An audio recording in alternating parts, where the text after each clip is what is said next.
বেজে গেছে 10:30। আজকে স্কুলে পাঠাইনি, কারণ আজকে একটু যাব গড়িয়াহাটে।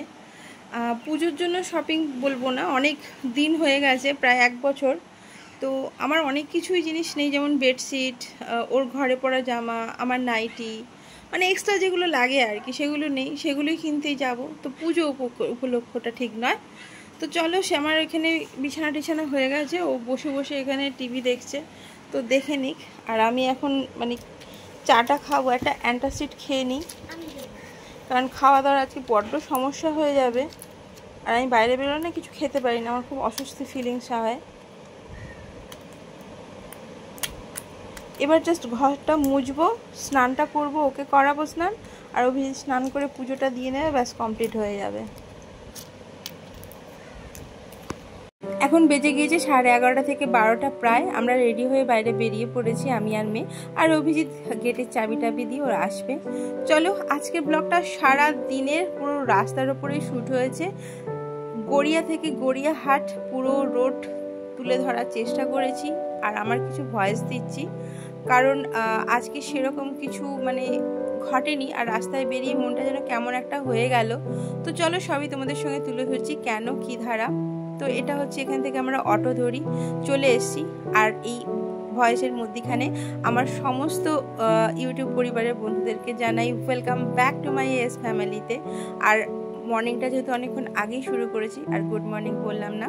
তো চলো, এখানে অটো দাঁড়িয়ে আছে, এবারে অটোতে উঠে যাওয়ার পালা। আর যেটা বলছিলাম না, রাস্তায় বেরিয়ে একটা অস্বস্তির মধ্যে পড়ে গেছিলাম, যে কেন বেরিয়েছি, কোথাও তো কেউ নেই, শুধু তো একটাই জিনিস নিয়ে সবাই এখন মানে চিন্তিত, দুঃখিত, সেখানে আমাদের কি বাজার যাওয়াটা উচিত হলো, এরকম একটা ফিলিংস আমার মধ্যে কাজ করছিল। তবু আমার ঘরে যেহেতু অনেক জিনিসের দরকার ছিল, তাই আমার যাওয়া। তবে পুজোর শপিং নয়, বারবার করে বলছি, আর বাড়িতে যেহেতু বাচ্চা আছে, তো সেই উদ্দেশ্যেই যাওয়া। আর আমার মেয়ে যেহেতু এখন হেলদি হয়ে যাচ্ছে, ওর পুরোনো জামাগুলো আর হচ্ছে না, তাই জন্য যাওয়া।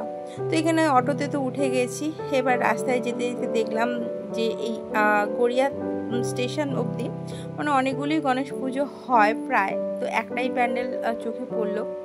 তো আর তোমাদের সঙ্গে সেরকম শেয়ার করতে পারলাম না। তবে অনেক দিন পরে না অটোতে উঠলাম, কারণ এখন যবে থেকে আমার সাইকেল হয়ে গেছে, সাইকেলটাই মানে আমার সব কিছু। তো রোজ আসি আর যাই, কিন্তু অটোতে বসে না একটা আলাদা আলাদা ফিলিংস আসে, বেশ বেড়াতে যাওয়া। তো চলো, দেখো এখানে গণেশ পুজো উপলক্ষে বিশাল মেলাও বসে। এটা গড়িয়া স্টেশনের প্রায় সামনাসামনি বলতে পারো। তো ভালো মেলা হয়, খুব সুন্দর মেলা হয়। আর এই মেলার একটা বৈশিষ্ট্য আছে, যবে থেকে মেলা স্টার্ট হয়, এখনো স্টার্ট হয়নি, এটা প্রায় শনিবার থেকে হবে, দোকান হাট সব তৈরি হচ্ছে এখনো পর্যন্ত। তো যবে থেকে এটা স্টার্ট হয় না, বৃষ্টি শুরু হয় প্রত্যেক বছর। আমি এখানে ধরো 14 বছর আছি, 14 বছরই দেখলাম, বা যারা থাকে তারাও বলে যে এটার সঙ্গে একটা মানে বৃষ্টির যোগাযোগ আছে, আর বৃষ্টি মানে প্রবল বৃষ্টি হয়। তো চলো, এখানে অভিজিৎ অটো থেকে নেমে টাকাটা দিয়ে নিচ্ছে। এরপর আমরা গড়িয়া স্টেশনে চলে এসেছি। আর গড়িয়া স্টেশনের এই সিঁড়িটা না বড্ড খাড়াই সিঁড়ি, উঠতে বড্ড কষ্ট হয়। তোমরা ব্যাক সাইডে যাই, কিন্তু আজকে কি মনে হলো এখান দিয়েই এসেছি। আর এখান থেকে দেখো একটা গাছের চারার দোকান আছে, ছোট্ট মতো একটা। তো এখান থেকেই আমি মাঝে মাঝে চারা কিনে নিয়ে যাই, যে গাছগুলো লাগাই, মেয়েকে স্কুলে দিতে এসে বা নিতে এসে এখান থেকে এসে চারাগুলো নিই। তো চলো, ওখানে অভিজিৎ টিকিট আজকে ফোনে কাটতে পারেনি, ওর মনে ছিল না, তো টিকিটটা কেটে নিয়ে আসতে না আসতেই ট্রেন এসে গেছে। আর ট্রেনে প্রচণ্ড ভিড়, মানে 12টার সময় আমাদের রুটের ট্রেন একটুখানি ভিড় হয়, জানি না কেন সব সময় ভিড় থাকে। তো চলো, এই যে মেয়ে ভেতরে আর ঢুকিনি, কারণ বালিগঞ্জেই নেমে যাব। তো বালিগঞ্জে নেমে দেখলাম প্রবল বৃষ্টি হচ্ছে, মানে একদম দাঁড়িয়ে থাকার মতো বৃষ্টি। তো সবাই যে যার ছাতা নিয়ে এগিয়ে যাচ্ছে, আমাদের ছাতা আছে, কিন্তু তাও মানে মলে ঢুকবো আবার ভেজা ছাতা, তাই একটুখানি অপেক্ষা করলাম যাতে বৃষ্টিটা ধরে যায়। তারপর বৃষ্টিটা ধরে যেতেই আমরা বেরিয়ে পড়েছি।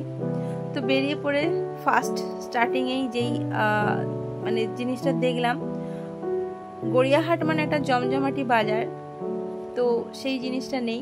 তার মেয়ের খাওয়া শুরু হয়ে গেছে, প্রথমে কুলফি দিয়েও স্টার্ট করলো, মানে মটকা মালাই আর কি। তো চলো, আমি একটা খেয়ে নিলাম, প্রচণ্ড গরম ছিল। আর এই যে সবার প্রাণ মন যে যেটা চাইছে এখন এই মুহূর্তে সেই জিনিস দেখে মানে নিজেকে খুব ছোট মনে হচ্ছে যে আমি ওদের সঙ্গে এখন যুক্ত হতে পারছি না কেন। তো এই পাশের দিকে কিছু কেনাকাটা করেছি, তো সব তুলতে আর পারিনি। তো এই যে মেয়ে এখানে বিলেতি আমরা কিনেছে, ও সারাক্ষণ এই স্ট্রিট ফুড খাবে।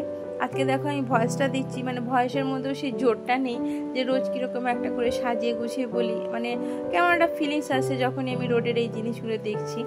তো চলো এবার গড়িয়াহাটটা যেখানে জমজমাটি বাজার বললাম না, সেটা পুরো ফাঁকা, কোনো কালেকশন নেই, কোনো সেরকম কোনো আওয়াজ নেই। মানে আর 20 দিন মতো বাকি আছে দুর্গাপুজোর, যে গড়িয়াহাটে যে একটা জমজমাটি ব্যাপার, একটা কালেকশন থাকে, মানে কিচ্ছু নেই। আমি একের পর এক দোকান তোমাদের সামনে দেখাচ্ছি, মানে কোনো লোক নেই। এখন বেজে গিয়েছে 1:30, মানে এই সময় থেকে প্রচুর ভিড় হয়। আমি আজকে নয়, বহুদিন ধরে আমি এখানে যেহেতু শপিং করি সেহেতু আমি বলছি, এই সময় গড়িয়াহাটে দাঁড়ানো যায় না, এত ভিড় হয়। কিন্তু সেইখানে পুরো গড়িয়াহাট শূন্য, মল শূন্য, মানে কি যে অবস্থা মানে বলা যাচ্ছে না। হ্যাঁ অবশ্যই আমাদের জাস্টিসের দরকার, কিন্তু এই গরিব মানুষগুলো যারা এই হকারি করে তাদেরও মানে চরম সংকট, মানে বিজনেসের পুরো মানে কি বলবো, যাই হোক আবার সে একই জিনিস। তবে এখানে গলা মিলিয়েছিলাম ওদের সঙ্গে, চিৎকার করে বলে উঠেছিলাম উই ওয়ান্ট জাস্টিস, কিন্তু সত্যি কি এই করলে জাস্টিস আসবে? চেষ্টা তাও করে যাওয়া হচ্ছে, করছিও।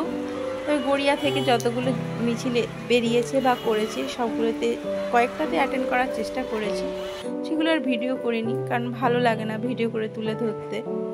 কারণ নিজের মনের ভেতরটা নিজের মনেই থাকে, সেটা শো অফ করার কোনো দরকার নেই। তবে অন্য কেউ করলে সেটা তুলে ধরাই যেতে পারে, তাই তুলে ধরলাম। এই যে মলের ভেতরেও সেরকম পুজোর কালেকশন আমি কিছু দেখতে পেলাম না, সেরকম লোক নেই। মানে শপিং মলে যে ভিডিও করা যায় না, তাই মেয়েকে একটু গার্ড করে বললাম গার্ড কর, আমি কিছু কিছু জিনিস ভিডিও করার চেষ্টা করি। সেরকম লোক নেই, পুরো ফাঁকা মল। তবু কিছু কেনাকাটা, ওই যে বললাম কয়েকটা জিনিস কেনাকাটা ছিল ছোটোখাটো, সেগুলো তোমাদের সঙ্গে তুলে ধরবো। তো শপিং মল থেকে কিছু জিনিস কিনে নিয়ে বেরিয়ে এসেছি। মেয়ে আবার আইসক্রিম খাওয়া শুরু হয়ে গেছে। ও তো এইসব মানে বোঝে, মানে পুরোটা তো অত বুঝে ওঠে না। ও জানে আমরা বেড়াতে বেরোলে যেমন খাওয়া দাওয়া করি, আনন্দ করি, সেটাই ওর মাথাতে আছে। তো এখানে কিছু মানে অর্নামেন্টস যেরকম দেখছিলাম, তো দরকারি ঘরের মানে হাতে পরা চুড়ি বা কিছু সেই জিনিসই দেখছিলাম।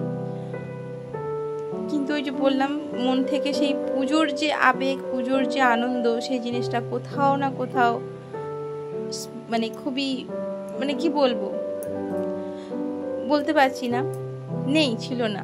তো চলো বাড়িতে চলে এসেছি, এখন এইগুলো পুরো রাখা আছে। বেজে গিয়েছে 7টা, আমাকে ব্লগ এডিট করতে হবে, যেহেতু আমি এখন রাত্রেবেলা ব্লগ দিই। প্রচণ্ড জোর খিদে পেয়ে গেছে, ভিডিওটা এখানে অবধি রাখছি। আমি একটু কোল্ড ড্রিঙ্কস খেয়ে নিই। দেখা হচ্ছে নতুন একটা ভিডিওর সঙ্গে, ততক্ষণে ভালো থেকো, সুস্থ থেকো, গুড নাইট, টাটা।